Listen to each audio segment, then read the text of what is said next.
What is going on, you guys? My name is Rayge, and we are back today with a sort of unpopular video in regards to my opinion on how I think right now Arena is definitely the most important or second most important game mode that most players should be looking at more closely, especially if you're wanting to stay kind of on top of the meta, but as well, honestly, just being able to compete in the PvE game modes.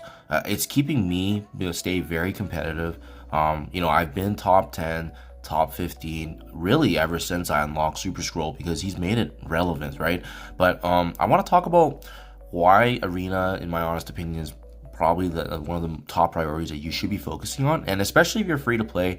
I think honestly this is one of the best ways right now to kind of bridge that gap between those that are spending and those that aren't. Not only does it help you kind of stay relevant in terms of what teams are staying on top, but as well kind of an understanding of the most important characters of the game, right? So for example, first and foremost, let's start talking about the rewards here, why Arena should be one of the priorities, right? It's the only game mode that actually gives you power cores.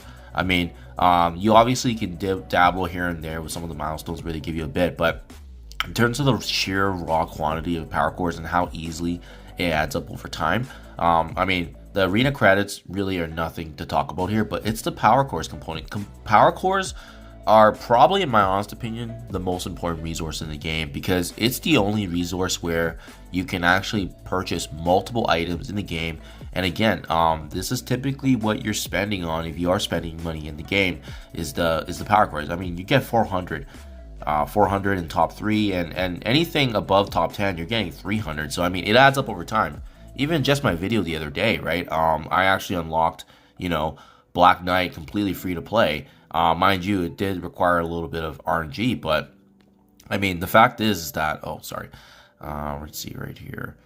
I unlocked them completely free to play, and it took about 6,000 cores. Took some RNG, but this character alone with his unlock, and again, it's because of the power cores, has helped me stay relevant and maintain my status in the top 5 of Arena consistently, right? I spent 6,000 cores about a week ago, and look, I'm already back to 3,300. It's just absolutely crazy, guys. And let me show you kind of why this is one of the most important resources in the game, right? If there's events going on and you need more campaign energy, well, guess what?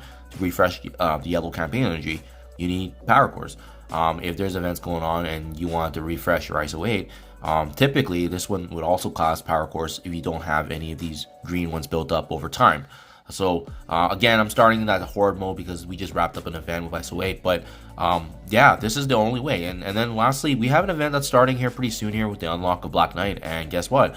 We're going to be needing to spend power cores, and to get additional incursion energy, it costs power cores to refresh. It's the only resource in the game that's going to give you an extra kind of energy output, if you will.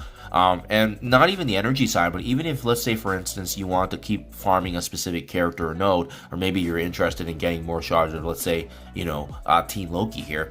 Well, when you finish up the node, to refresh the node, you still need to utilize power cores. Here, I'll just show you an example just because we have the double training here, so I don't really mind doing that. But yeah, this one's done and completely done, utilized now. In order to refresh this node, you can also use power cores. It's not a great way to use power cores, but it's definitely still an opportunity.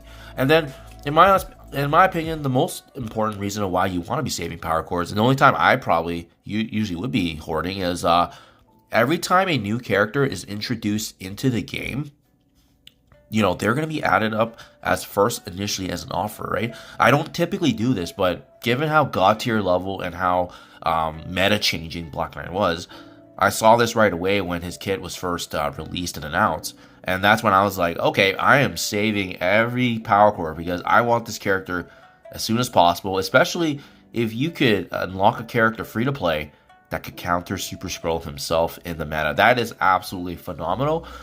It's better than, let's say, for instance, if you're going through Dark Dimension 6 right now. This is a perfect example, right? Especially a character in Black Knight, is that you're going through Dark Dimension 6, you need to build at least, like 20 plus characters to get through this game mode. Or, better yet, let's save 8,000 power cores, unlock a character that can counter Super Scroll in Arena, and you're set.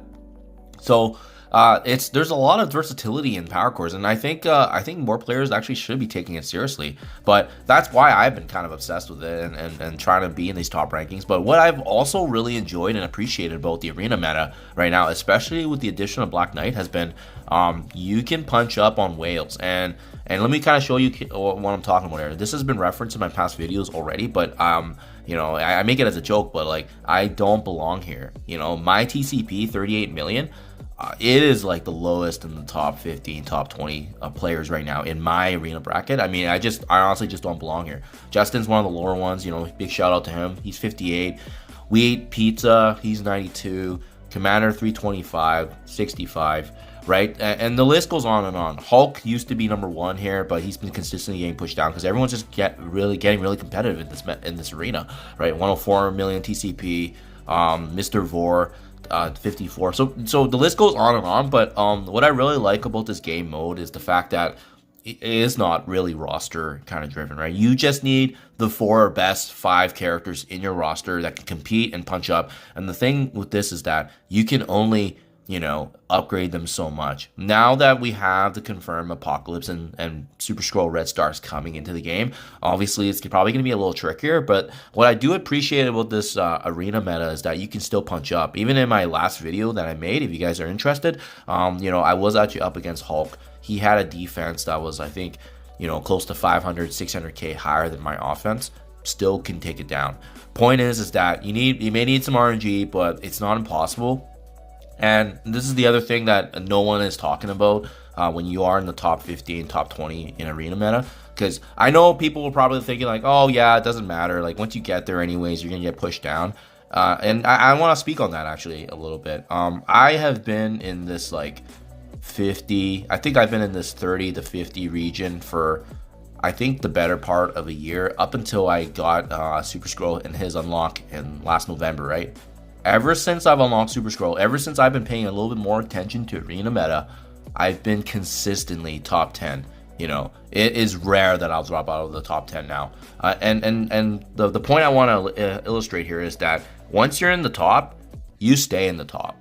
Because everyone else has more of a chill mentality. Yes, is there some like last minute battles here to squeak in for the top 2, top 3? 100%. But what I found this range is that once you're past that 20 range, like if you're anywhere from, you know, 5 to 20, you're staying put. You're staying put because I don't know what it is. It's maybe some sort of unspoken kind of language here where everyone just, you know, leaving their position as chill. And also I think it's really tied back to this, right? To the ranked rewards. If you look at rank 6 to 10 and 11 to 20, I think, in my honest opinion, these are the 2 best value, best bang for buck ranges.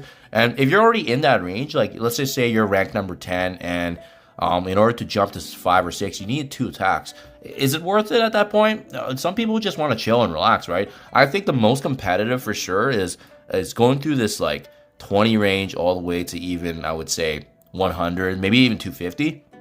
Once you can battle through that, and typically that's how I worked my way up, right? I was earning about 5 to 10 rankings per day. Once you get past this 20 range, guys, it is like, honestly, it's just an unspoken kind of hack in the game where everyone's pretty relaxed and they try not to attack too much because we're just trying to milk power chords, right? Again, the exception is the top 2, top 3 spots because I'm really interested always in getting an additional 100, 150.